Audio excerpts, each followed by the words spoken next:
Hey Deep Chatters, I'm Leah Morris here with my co-host Jennifer Butler, and this is Deep Chats Podcast, where we have raw discussions about real life. Each week you can expect unfiltered, no BS conversations from the heart about topics that actually might matter to you. We're just a couple of relationship coaches who want to cut through the small talk and dive deeper. So thanks for joining us on this journey, and be sure to subscribe to the show so you never miss an episode. Hey Deep Chatters. Today we're going to talk about something that has kind of popped up for both Jen and I this past week, and not really just this past week, just something that I personally have, and I'll let you speak for yourself, Jen, but I've dealt with my whole life, and I actually didn't ever learn about this term until this week when I was speaking to my therapist. It's called parentification, or the parentified child. And this is a term used, just as far as my very layman knowledge of this goes, this is a term used to describe when a child, it's typically just one child, not all children in a family, but one child is, the roles are reversed between a parent and them. And so they can either take on too much responsibility emotionally for the parent, or even physically, like doing too many tasks around the house. And this is also something that is different from being a caregiver as an adult to your parent. This is something that is a inappropriate role reversal between a minor aged child and their parent. And it affects their self-esteem while they're developing. So we wanted to dive into that today. And Jen, I know you have more scientific verbiage to describe what this is. No, you did great. Okay. Yeah, I mean, I just remember learning about this eons ago when I was getting my, degrees and stuff. And I remember pieces of it resonating with me then.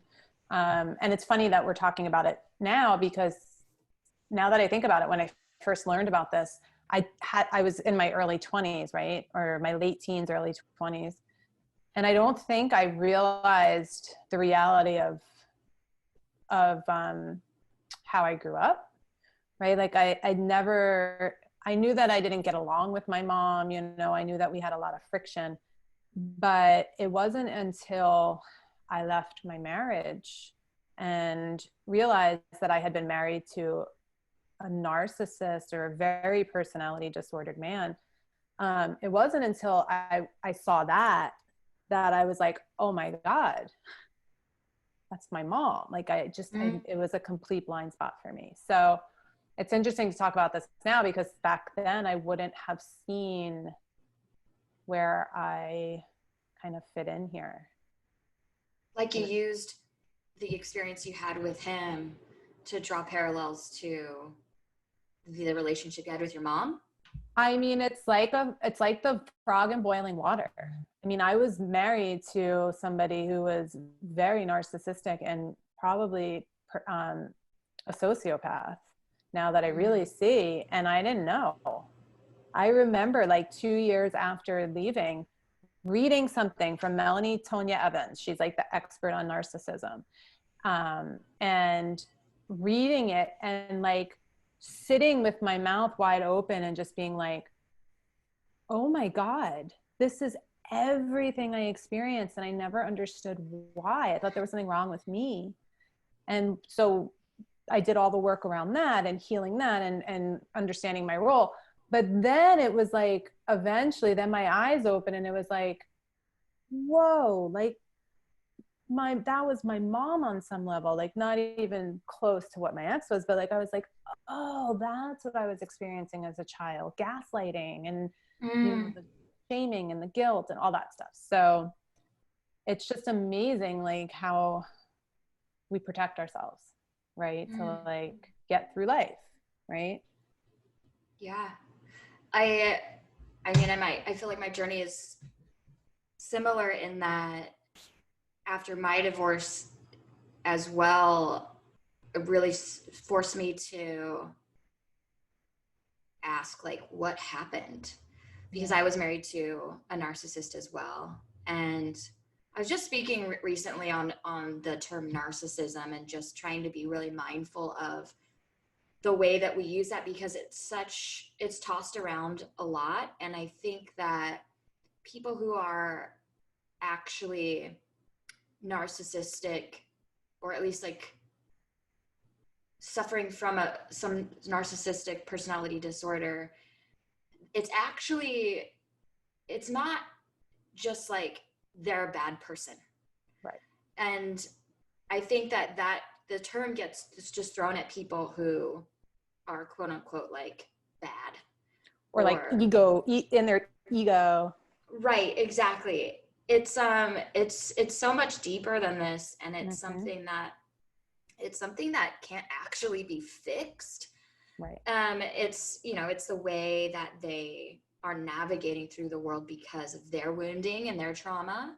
Yeah. And so I just wanted to say that first and foremost, just to add a layer of compassion to that, and also to not minimize the people that have been victimized by narcissists, and who not only have been victimized, but have knowingly put themselves in these situations like you and I.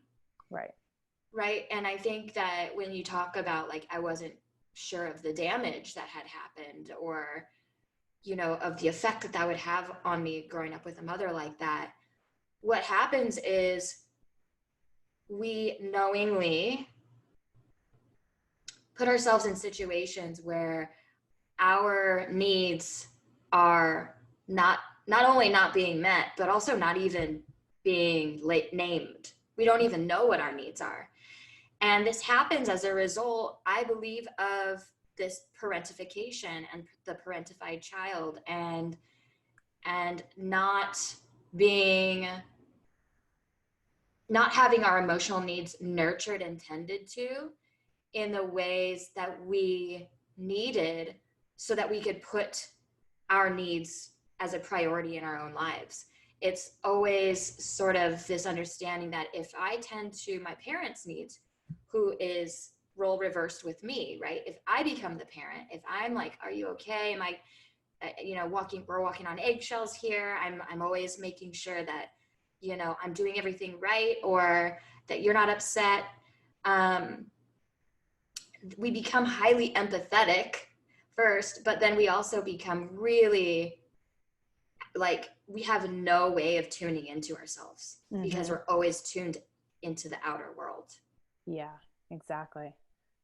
That's exactly how I grew up and how I did most of my adult life. I would feel so into the energies of other people.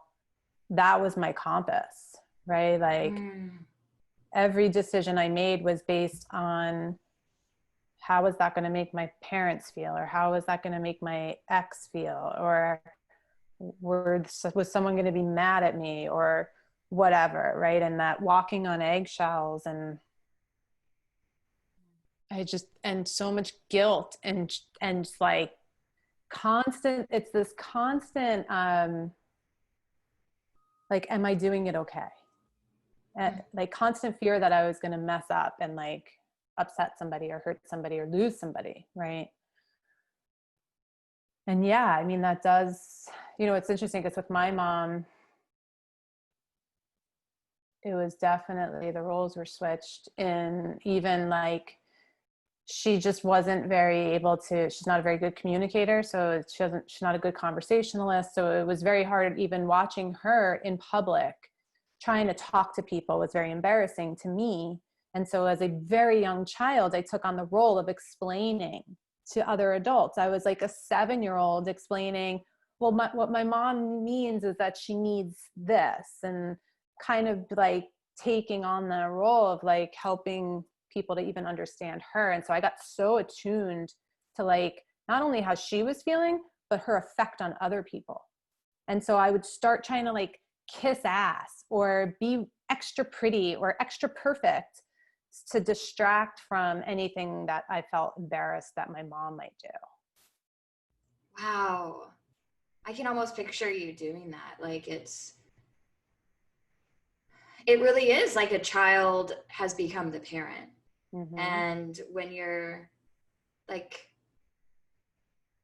you know, rather than a child trying to communicate what they need and the parent being like, are you trying to say this? What are you trying to say? Right. And being empathetic and in tune to their child. You kind of took that on. And I think another like tiny problem to this too is that when you see children that are doing that out in the world, and I know I received a lot of this when I was younger, you get praised for the maturity that you have and for the patience, and you start to, when you're 7 years old, you start to hinge your self-worth and your value off of the things that people are saying make you good. Mm-hmm. Like, look at how cute that little girl is doing that for her mother. Look at how great, you're such a good girl. And just being like praised for that reinforces that dynamic. And then we find ourselves, as adults thinking like, that's what makes me great. That's what makes me lovable, really. And so we choose partners who are in need of us to do that for them, and to make excuses when they can't carry the responsibility of their own emotions and their own actions and behaviors, and to do, damage control and pick up messes. And it's and I don't think that when you see a child doing this, like, you realize that potential path, where that path leads. Yeah, I mean, I think I even started to notice it when I really keyed into it and tuned into it. I started to notice it even in my conversations, like just regular conversations. The tone of my voice was basically, do you approve? Do you agree? Do you approve? Is this good? Is this right? Are you going to praise me? And I remember the moment I keyed into that and just the way I spoke to people. And I was like, oh my gosh, like even in just a simple conversation, my tone of voice is begging for approval and like just letting me know I'm okay. Mm-hmm. Yeah, same. Like there's like this phrase that I used to use all the time, which was, I would say something like, yeah, let's talk about parentification. I don't know. Like, I would say, I don't know at the end of all my sentences. And I realized what that was. It wasn't me not knowing. It was me asking if this is okay. Mm-hmm. Like waiting for someone to say like, yeah, no, sure, that's good. Oh, okay. So that I wouldn't seem to like, this is what I want. It's more like, is that what you want? Yeah. Yeah. And then this is how we enroll people in our stories, right? Like when we really stand in accountability, and when I stand in accountability for like, okay, well, how did I create my relationship with my ex, right? It's not about fault or blame. It's when we key into those little things. Every time I speak to somebody with a need for approval in my voice, I give them my power. I enroll them in giving them my power to be the approver of me, right? So then they start getting scripted into my story about that. So it's like it's those little things when we can really tune in, because then you can step out of that. Like I remember learning my big girl voice, right? Like even manifesting, I used to manifest with that voice, and now I manifest like, this is my desire. Thank you. Like it's coming and I receive it, like, as opposed to like, well, is it okay to want wealth? I don't know. It's like, yeah, that big girl voice is just like, that's something. So before I share like my little story from this week, I wanted to say to like, Again, like I'm not pointing blame, but the reason why I'm sharing is because I feel like, and I don't know if this is the same for you, Jen, but so many of my clients come to me with all these sort of surface level problems. Like, I can't get the job I want. I don't have the relationships I want. I don't have the friendships I want. I don't know what my passion is. I don't know what I want. I don't know who I am.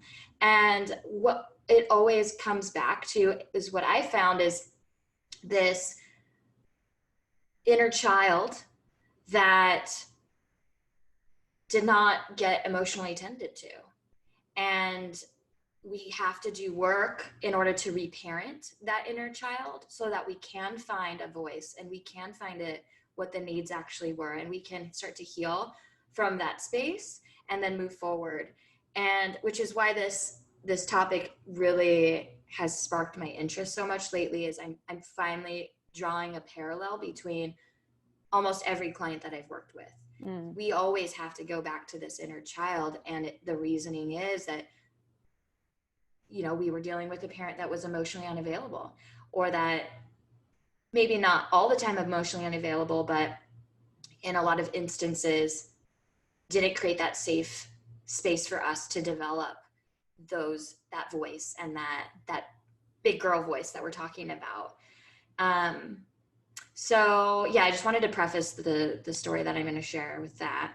Yeah, and just to add on to that, because that's exactly it. I mean, that's the work, right? And I explain it in different words, but it's really these cracks that have occurred throughout our childhood, and then we kind of, as children, band-aid them up, patch them up with these like stories about ourselves and beliefs that, you know, nobody's ever going to be there for us, and that I have to be the parent, and whatever those are.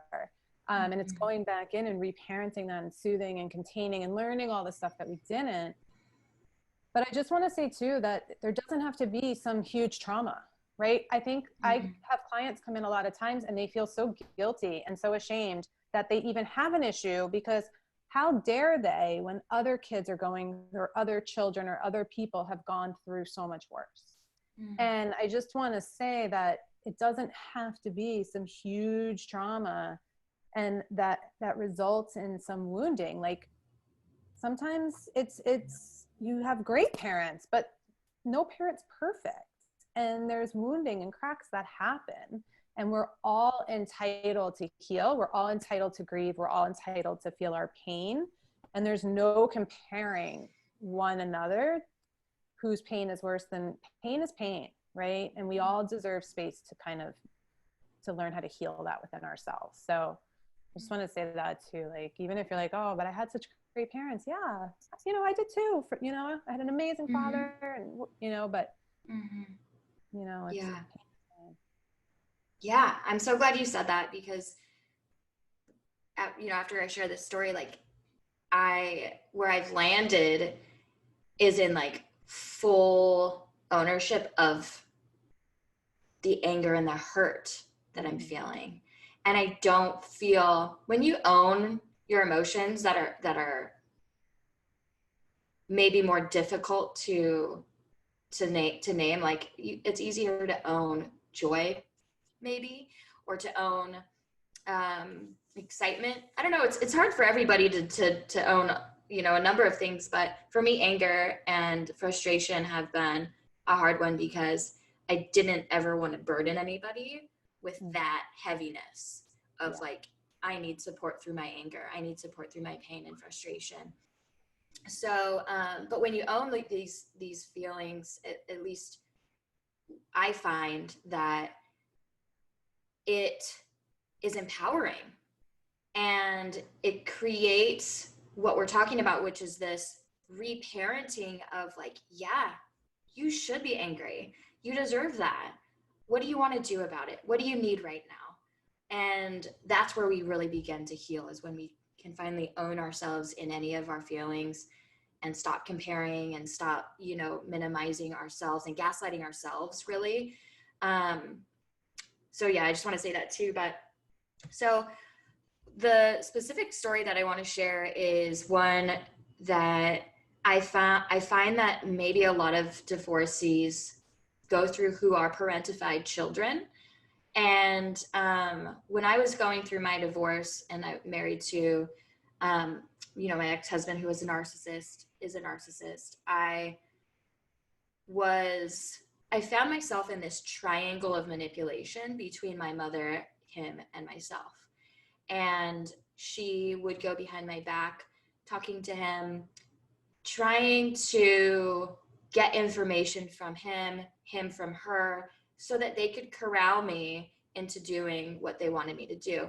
And this is a form of narcissistic manipulation called triangulation.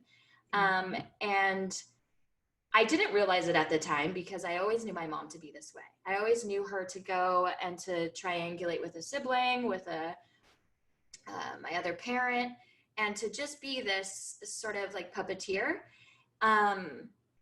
Although I thought it was very annoying, I never thought it was something that I had the right to say enough. And so when I was going through my divorce, sharing with her everything that I had been through, all the abuse that I had received from my ex-husband, she was not supportive of my story. It didn't fit into what was good for her, which was me staying married and me doing what she wanted me to do, for whatever reason that is, I don't know. And I really got so frustrated and so sad and so depressed that I didn't have her in my corner.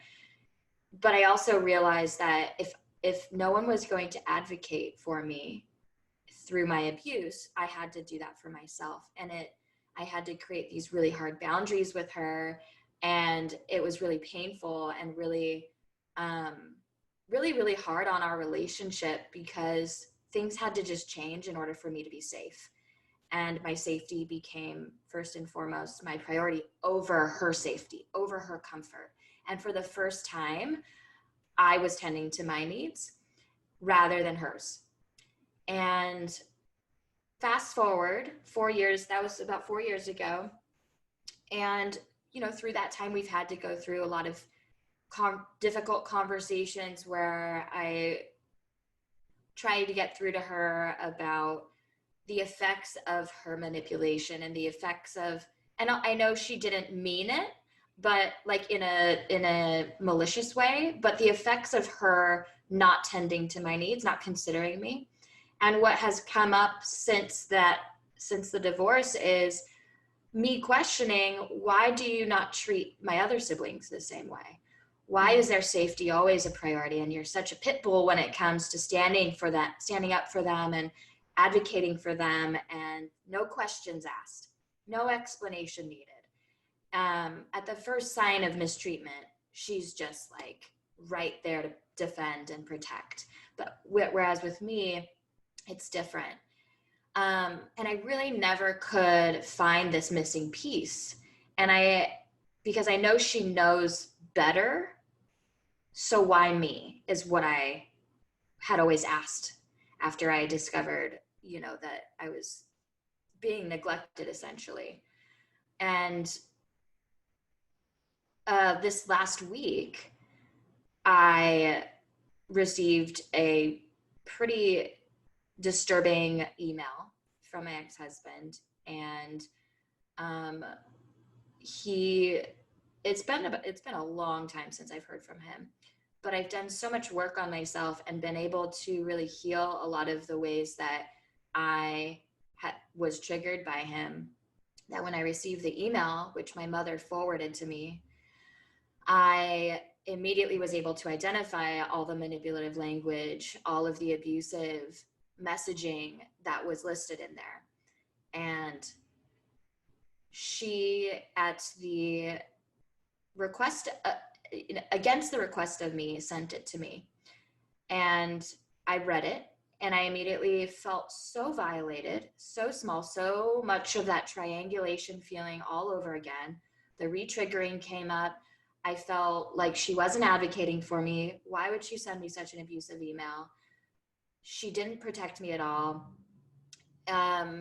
After she sent it, she put her hands up and sort of said, I don't want to be in the middle of this. And it was just kind of like, it felt like this is a test for me to not only identify when I'm being mistreated, but to find my big girl voice and to really say, this is absolutely unacceptable. And it is so uncomfortable and so difficult, and because I love my mother and I don't want to cause any more upset.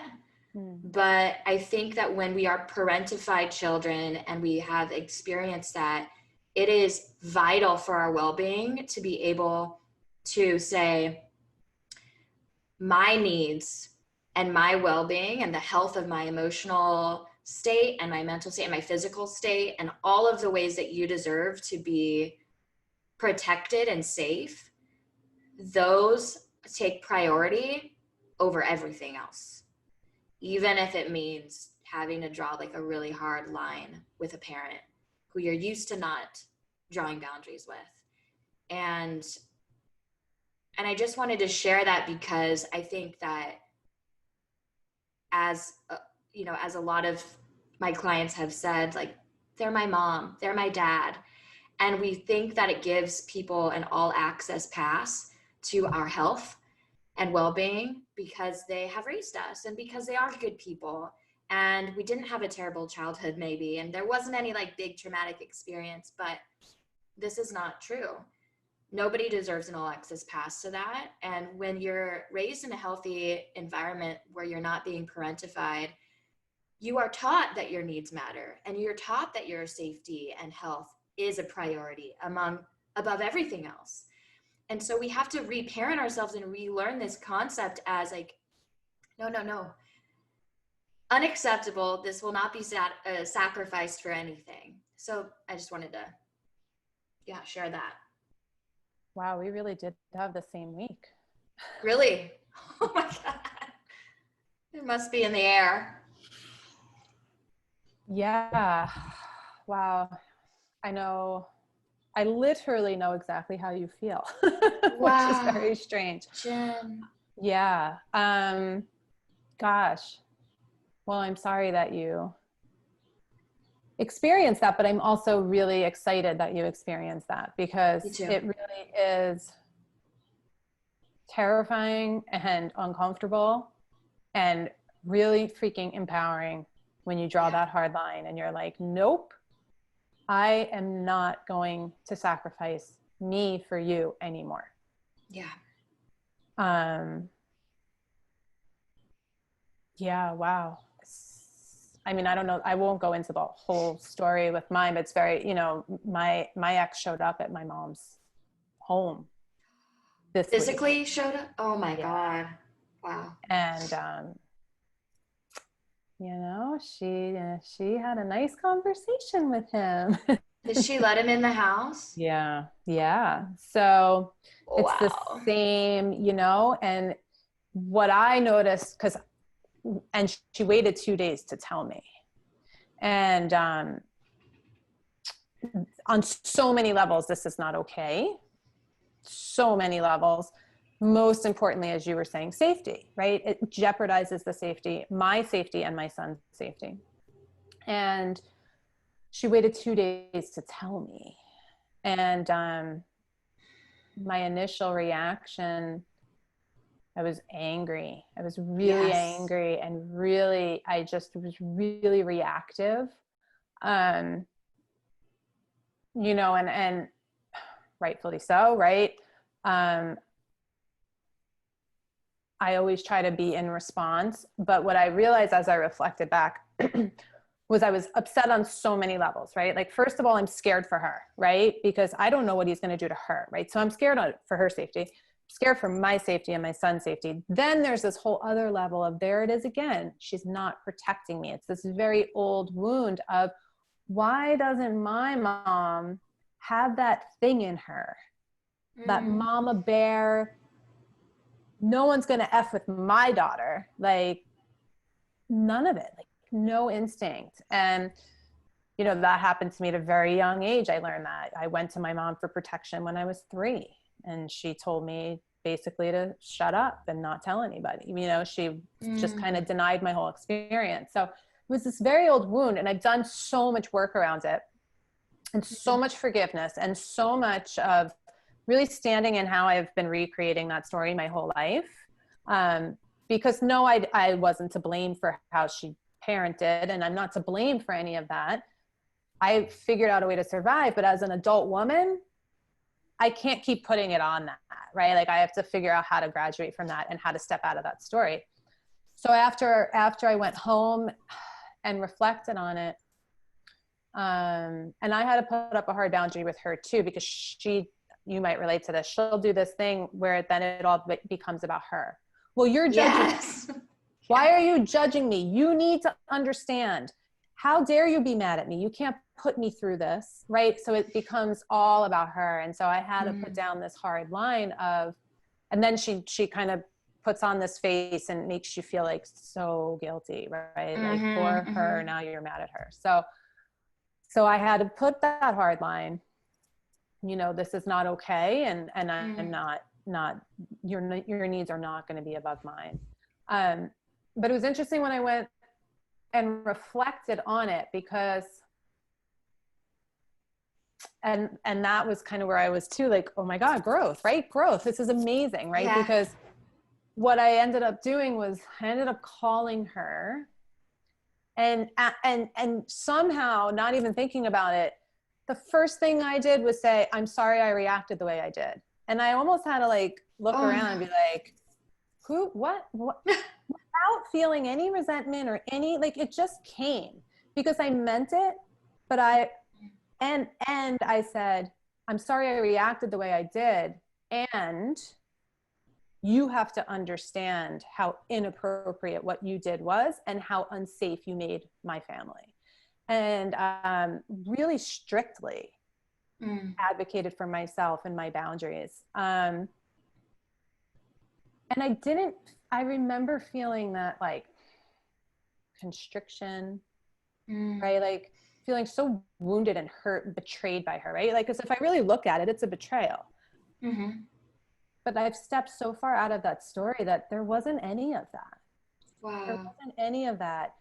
And then really just sitting and forgiving myself for reacting, because I was being human, right? And, you know, as evolved and enlightened as I might try to get, I'm still human. And there's going to be moments that I don't always behave up to the where I'd love to, right? But really forgiving myself for that, and you know, and making the amends and saying I'm sorry without even kind of thinking about it, just came because I don't want to be I don't want to be that person, right? So yeah, so I mean, we had such a similar week. It's so interesting, but I think you're right. Like the growth really comes from, we have to get to a point where we put ourselves and our own needs and our own well-being above theirs, above everybody else's. Yeah, absolutely. Wow, Jen. That's so scary. That's so crazy that we've had such similar experiences this week. Like, wow. And you know what's funny is not funny, but the metaphor that I used to try and describe to my mom what I was feeling was, I feel like you let him through the door. And you pointed at where my room was. And you said, she's over there. She'll do whatever you need. I don't want to be in the middle of it. Yeah. After I begged you to not open the door. And the fact that your mother like literally opened the door to him is just kind of like, wow, it's so crazy. And you know, I think I'm not in a place where I feel sorry for my reaction. And my reaction was visceral anger, seething frustration. I still feel unsafe. I feel, because she told him where I live. And yeah, Wow. So I'm not sorry. And I'm not sure if I need to be, because, and you know, every situation is different, but I am standing in my anger, and I can feel my voice shaking right now. I'm owning my anger, and what we've talked about this so much. Sometimes anger creates motivation for change, and it can be a Absolutely. powerful protective ally for us. And you know, I've been reading a lot about trauma, you know, that's part of our work, and just the trauma of like the Black Lives Matter movement and all that, and like that anger is there, and it's valid, and it's going to create movement and change. And not that my experiences, I'm not going to go into that story of like comparing either, but you know, just to not gaslight myself in my emotional experience in this moment too.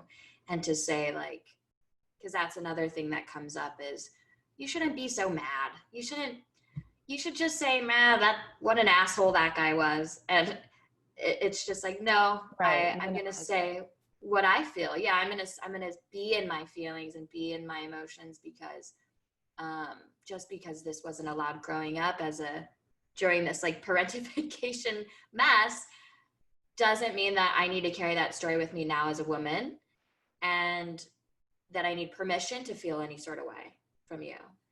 And that's what it comes down to. I love that you said like that may have suited me, that story may have suited me as a child, but as a grown woman, I can't live in that anymore. And now it's on me to say what needs to go down and how things need to go, because you can't constantly keep looking back and being like, I'm in danger because the way that my parent is, or I'm acting in this way and I'm small because the way that, and I'm not voicing my opinion, and I'm timid and I'm codependent because that. It's like, if you want to be bigger, then you have to take responsibility and own. And I'm not saying that in terms of like now the finger gets pointed at you, but like this is your empowering moment.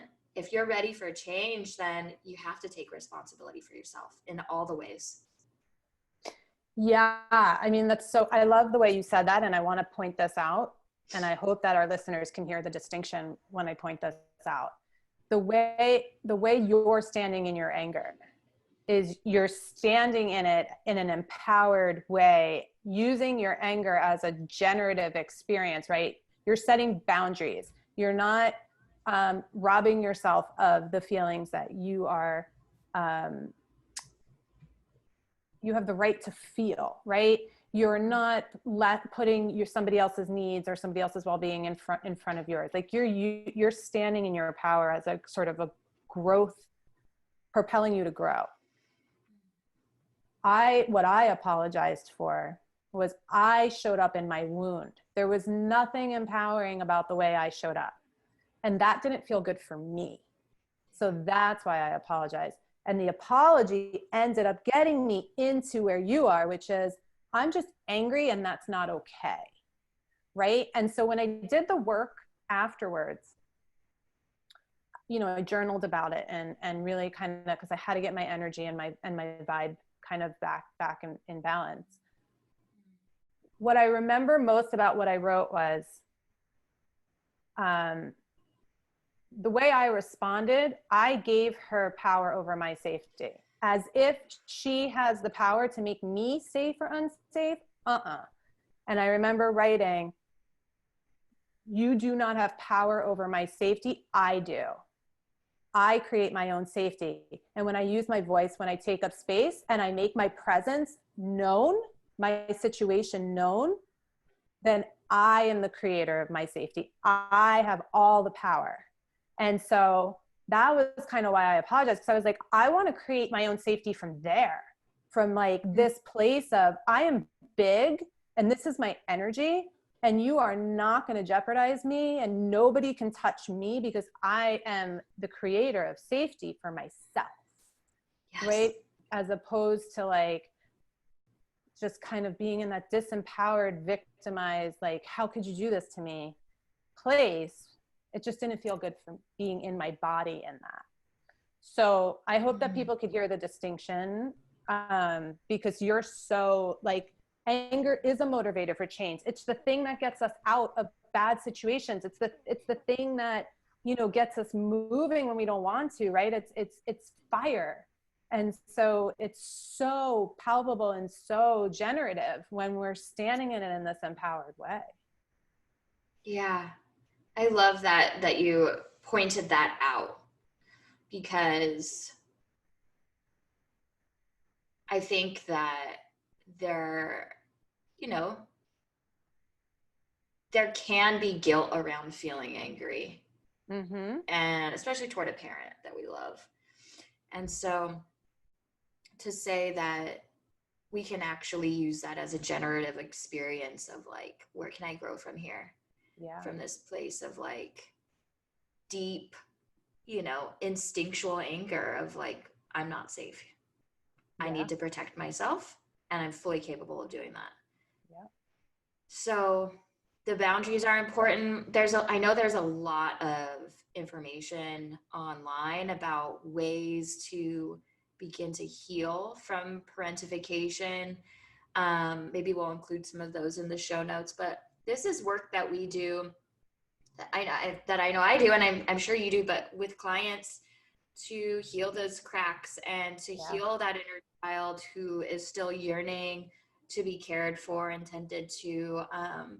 It's such important work.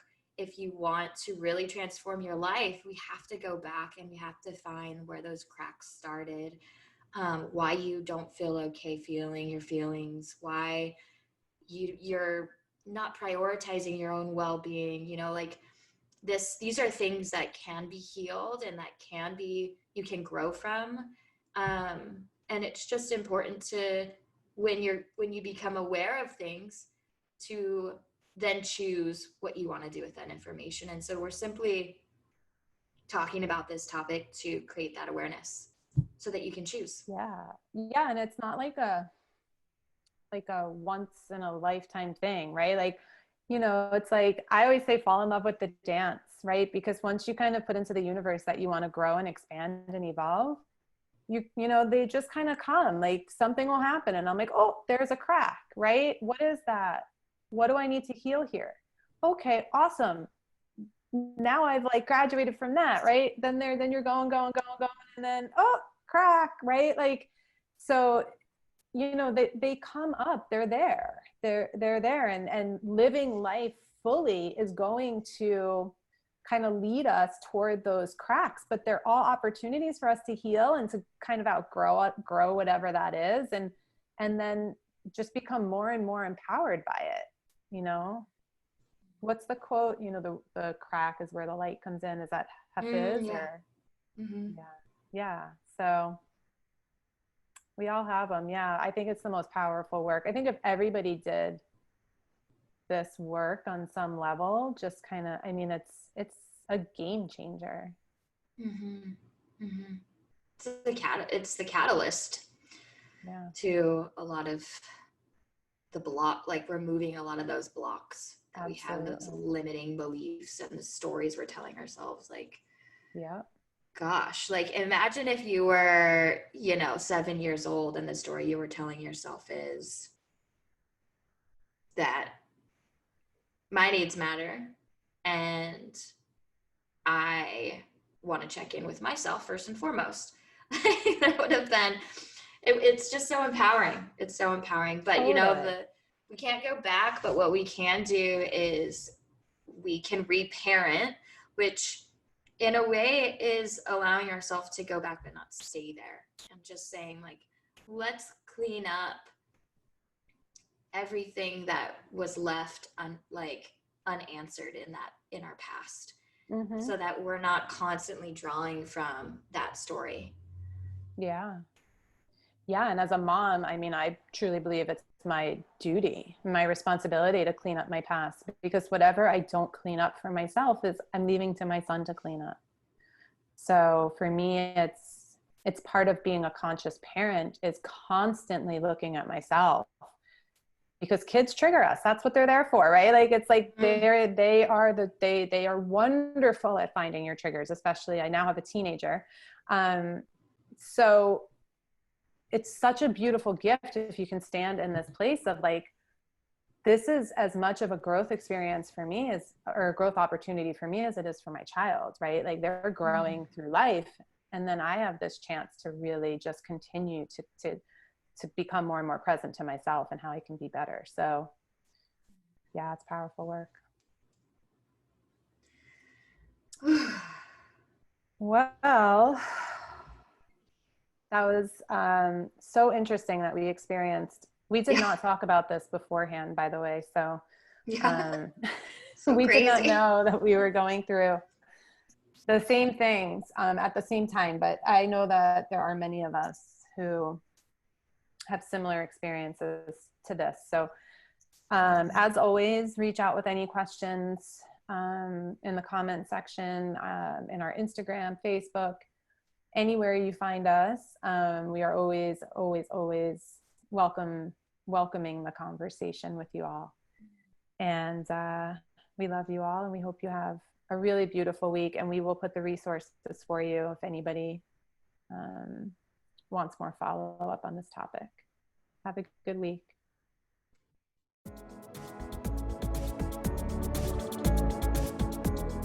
To all you deep chatters out there, Leah and I want to thank you so much for listening. This is a podcast that's all about connection, so we'd love to hear from you. Connect with us on Instagram at Deep Chats Podcast. And if you haven't already, please go to iTunes to rate and review us.